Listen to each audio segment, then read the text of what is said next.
काला साया horror story. Assam के कई क्षेत्रों में शैतान का साम्राज्य है।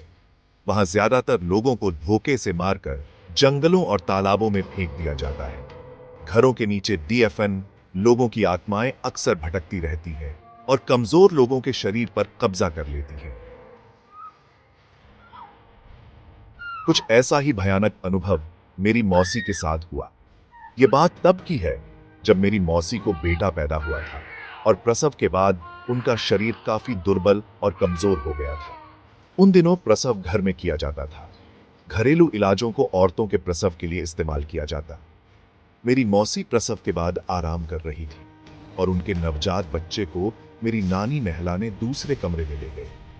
कमरे में मेरी मौसी बिल्कुल अकेली थी और उनके पति भी गांव से बाहर गए थे। घर में सिर्फ मेरी नानी और मौसी ही थे। प्रसव के बाद मौसी थकान के मारे सो गई और एक आहट से उनकी नींद खुली। उन्होंने सामने की खिड़की से एक काला साया कमरे में आते हुए देखा। उस काले साये के बाल हवा में लहरा रहे थे और उसकी आकृति बहुत ही भयानक थी। वो अपने हाथ मौसी के गले की तरफ बढ़ा रहा। इतने में मौसी जोर से चीखी और नानी वहां पहुंच गई। मौसी ने सारा किस्सा बताया तो नानी ने गौर किया कि उनके सिरहाने कोई चाकू या हाथ में कोई रक्षा धागा नहीं बंधा है। फिर नानी ने मौसी के हाथ में हींग और सरसों के दाने काले कपड़े में लपेटकर बांध दिया और उनके बच्चे के हाथ में भी बांधा। मौसी के पूछने पर नानी ने बताया कि अक्सर ऐसे काले साए कमजोर या दुर्बल शरीर में प्रवेश करते हैं और अपनी अधूरी इच्छाओं को पूरा करते हैं। प्रसव के बाद नानी मौसी के पास सुरक्षा धागा और सिरहाने चाकू रखना भूल गई थी। इसीलिए मौसी को उस काले साए का सामना करना पड़ा। कुछ खतरे इतनी आसानी से नहीं टलते। नानी को आधी रात को घर के पीछे से किसी के रोने की आवाज आ रही थी और जब उन्होंने देखा तो एक काला साया वहां खड़ा था। नानी ने जोर से चिल्ला के पूछा, आखिर तुम हो कौन? क्यों हमारे पीछे पड़े हो? काले साये ने डरावनी आवाज में जवाब दिया, यह घर मेरा है, चले जाओ यहां से, वरना तुम्हारा परिवार भी मारा जाएगा।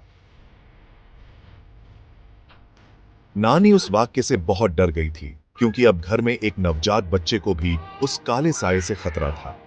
अगले दिन नानी ने एक पंडित को घर बुला के सारा किस्सा सुनाया और पंडित जब घर के पीछे गए तो उन्होंने काली शक्तियों को महसूस किया। पंडित ने सारा मुआयना करके कहा, इस इलाके में जितने भी घर बने हुए हैं उन सब के नीचे कई लाशें दफन हैं।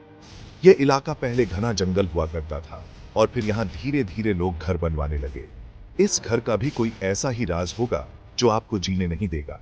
ऐसे शापित स्थान निर्दोष परिवारों की बलि मांगते हैं। आप लोग जल्द से जल्द यह घर खाली कर दो, तब तक यह रक्षा मौली अपने हाथों पे बांध लो। मौसी के पति को वापस आने में 2 दिन बाकी थे।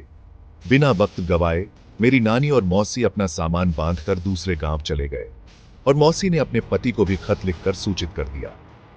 आज भी इसी डर से लोग घर बदलने से पहले उसका इतिहास पता कर लेते हैं, क्योंकि ऐसे भूतिया राज अक्सर लोगों को महंगे पड़ते हैं।